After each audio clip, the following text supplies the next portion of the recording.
Thousand Autumns, is a Meng Xi Shi novel. This is an audiobook made by fans for other fans.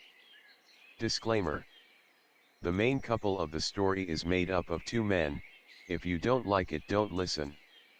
Thank you. Remember, subscribe and click the bell to stay updated on all the new releases. Enjoy. Chapter 69. When Shen Qiao and Yan Wushi returned to the royal capital of Tuyuan, it was already winter. There were a lot fewer merchants who stopped by on their way to the western countries. The entire city looked somewhat lonely and desolate, completely different from when they first left. But this is only temporary, said the peddler selling sugar figurines on the street.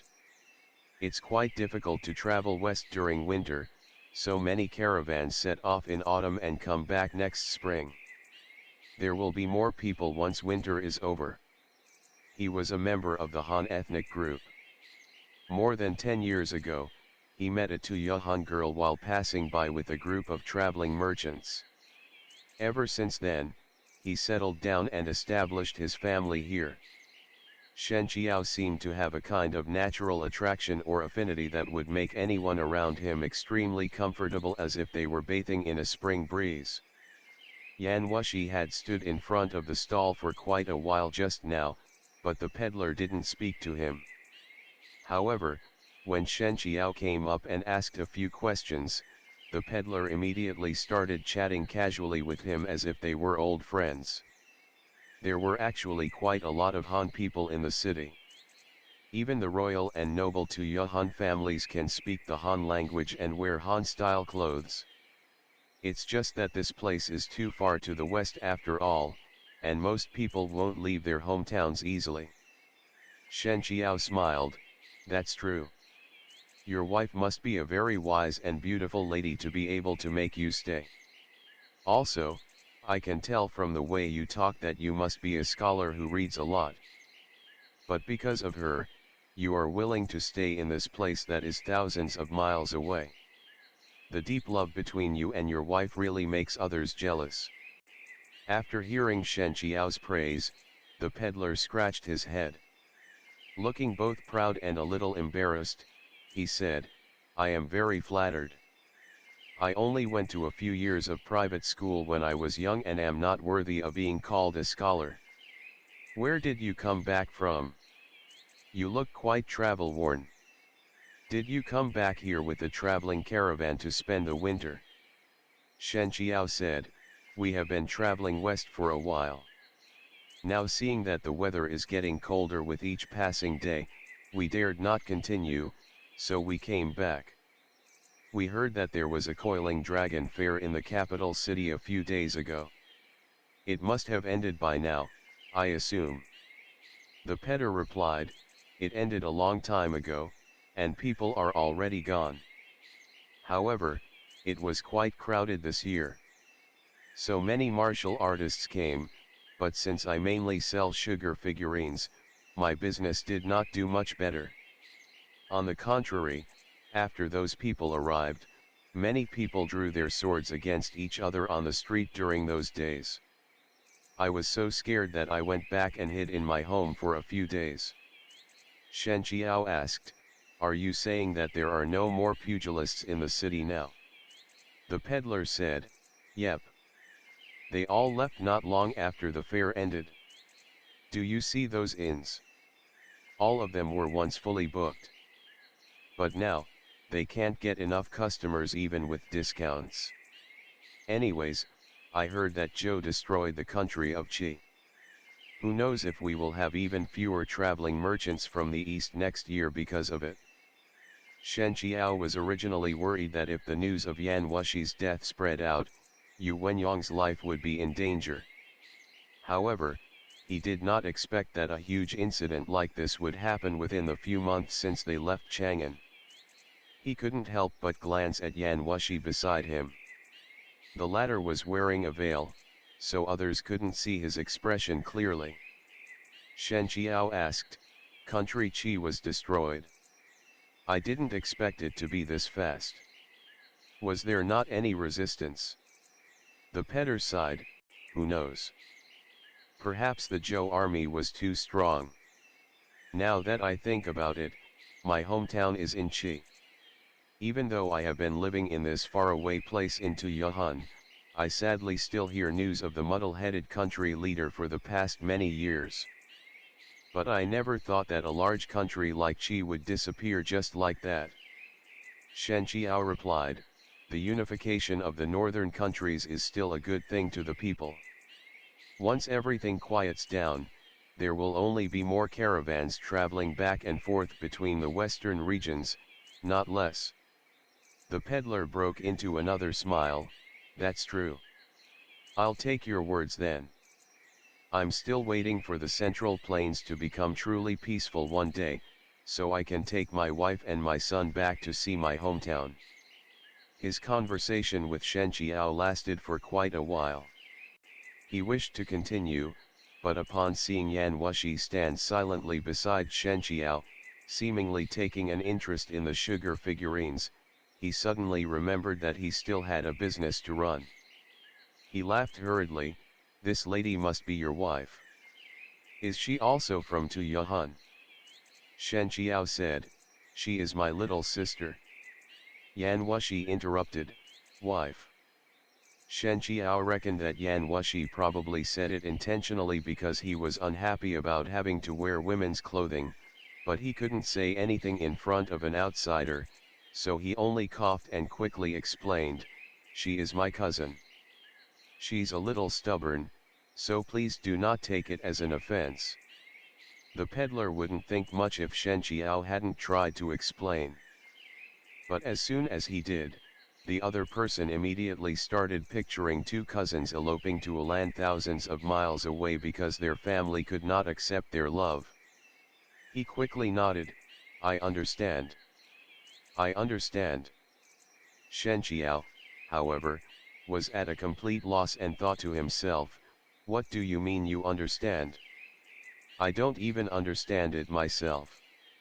On the other side, Yan Wushi pointed a finger to the sugar figurines and said, I want this. His voice was deep and low and didn't sound like a woman's voice at all, but the peddler did not question it. After all, due to the sand and wind outside the Great Wall, some Tuyuhun girls also sounded hoarse. After hearing Yan Wushi's words, the peddler's spirit was immediately uplifted. What shape would you like? I can make just about anything. Yan Wushi said, horse, cattle, sheep. Shen Qiao found it both funny and awkward, one should be enough. What are you going to do with so many of them? Yan Wushi said, I'll have just one then. The peddler laughed, all right. Would you like a horse, a cattle, or a sheep? Yan Wushi pointed to Shen Qiao, I want him. The peddler stared blankly at him. What? Yan Wushi said, make him. Even though Shen Qiao was never involved in a romantic relationship, after the misunderstandings from earlier and seeing the mild, ambiguous glance from the peddler, it was impossible for him to not understand what the other person must have mistaken. He said to the peddler, she's just joking. How about making a sheep then? Yan Wushi objected, no, I want you. He then asked the peddler, is it okay? The peddler, as if he had sensed the burning glaze through the veil, hurriedly said, yes, of course. Shen Qiao held his forehead in desperation. The peddler's skill was definitely not bad. In less than a minute, a realistic-looking sugar figurine had already appeared in his hand. All in all, figurine was made of sugar syrup. It was impossible to show clear facial features, but the figurine man's pose of walking forward while carrying a cloth bag on his back definitely resembled some of Shen Qiao's grace. Shen Qiao laughed, difference in profession really makes one feel worlds apart. Looking at this handcraft of yours, I'm sure this level of skill can only be obtained with years of practice.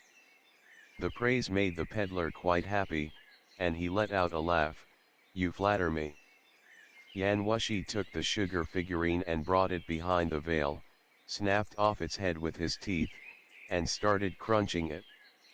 To avoid attracting too much curiosity and attention from the peddler, Shen Qiao quickly paid the money and pulled Yan Wushi away. Zhou's successful elimination of Qi meant that the north would soon be unified.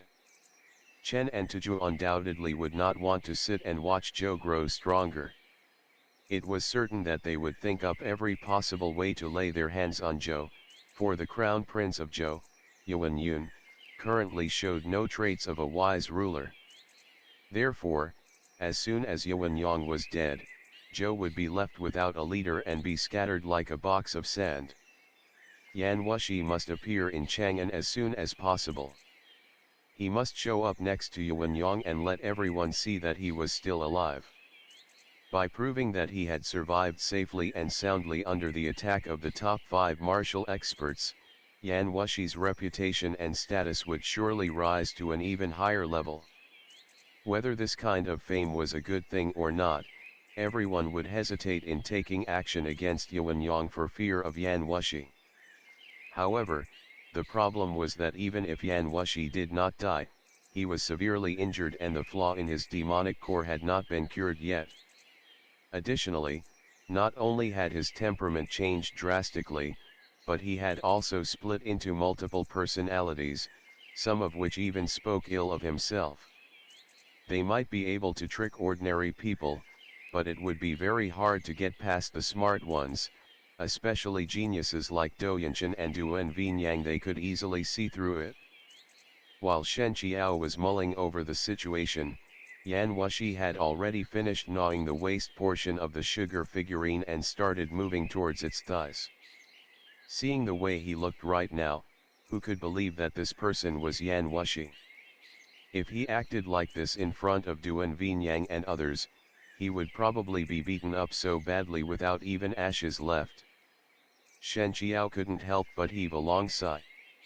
He dragged Yan Wushi into an eatery. After they sat down, he asked, "You heard what the person just said. Do you have any thoughts?" Yan Wushi lifted up the veil and shoved the rest of the figurine into his mouth. He stared at Shen Qiao expressionlessly, his cheeks moving up and down as he crunched on the candy. Even Shen Qiao, who was extremely good-mannered, could not help but feel the corner of his mouth twitching slightly upon seeing this. "Even though you are Xieling right now, you should be able to understand what I said, right?" Yan Wushi replied with an affirmative sound. Shen Qiao asked, "What's your plan then? Should I take you directly to your disciples in Chang'an?" Yan Wushi said, "No." He seemed unwilling to talk and even frowned slightly. After quite a while, he finally said, "Send them a message." Shen Qiao nodded, "That works too. We can wait for Bian Yan Mei to receive your message and come meet you first, then you two can discuss the next best thing to do. The Cleansing Moon sect has quite a big influence in Qi. Once we get to Qi territory, we should be able to find the sect members, right? How should I contact them?" Yan Wushi said, "I don't remember." He meant Xieling didn't remember. Shen Qiao felt the impulse to sigh again. "Never mind. This can wait till we get back to northern Zhou." While they were talking, the waiter had already brought the food over. The place was much nicer than the town they stayed at previously, and they could order a lot more than just lamb soup and oil pancakes. In fact, they could even find Manchurian wild rice on the plate, which was very rare during the winter. The eatery was located at the center of the market. They sat next to the window on the second floor and could see many people doing small businesses down below, vendors hawking their wares and customers bargaining for better prices. Right below them was a man dancing with a giant brush made of weasel bristle in his hand. As he flipped and jumped, the brush would leave an elegant and agile water trace on the ground. Looking closely at it, he was actually copying the preface to the poems collected from the Orchid Pavilion, the famous calligraphy work of Wang Zizi from the East Jin dynasty. The show was unique and amusing and soon attracted many people to gather around him. Not all these locals were literate enough to understand what he was writing, but the performer's moves were so light and graceful that people cheered with every stroke. Seeing that Yan Wushi was watching attentively, Shen Qiao also threw a glance. However, when he saw the writing that the brush left as it moved across the floor, it plucked a string in his heart, and he suddenly felt enlightened by it. The man's performance couldn't even be considered as martial arts. They were just some rough street fighting techniques. But the man was smart. He combined them with Western region-style dances, so he looked like he was dancing as well as juggling while doing calligraphy in between the gaps. In the other people's eyes, the performance was rather fresh and amusing. Even if the rich ones gave only a few copper coins, the money would be enough to support the performer's livelihood. But the man didn't skimp out on his work just because the others were only expecting some light entertainment. Even though the preface to the poems collected from the Orchid Pavilion written on rough ground with a giant brush wasn't good if it was in the Central Plains, countless experts would immediately express their disdain. The man wrote each stroke with complete focus as if he was too absorbed with his own dance that he had already forgotten about his own existence. He stared fixedly at the ground, fully focusing on the strength applied to each stroke and the structure of the characters, refusing to show any carelessness. The way of martial arts was rather profound. It required talent, diligence, and most importantly, it required the ability to comprehend. One could very likely train hard for many days or even many years without seeing any progress. However, if they could find that occasional light of truth, they would suddenly comprehend everything and immediately enter a whole new realm. Now, as Shen Qiao watched the performer's movements, a picture naturally appeared in his head. In that picture, the performer became Shen Qiao himself, and he was no longer holding a brush but a sword in his hand. The highest good is like water. Water gives life to all creatures, yet it does not strive. It flows in places men reject. It is like the way. The waves of the ocean. The jaggedness of the mountains. All are like the great way. They match their subtle beauty and share their dust. The sword danced in his hand, moved and flowed like clouds and water. The moves were very similar to those of the azure wave sword arts of Mount Xuandu, but Shen Qiao knew they were different. It was a set of techniques he created himself. The set of sword art slowly took form inside his mind.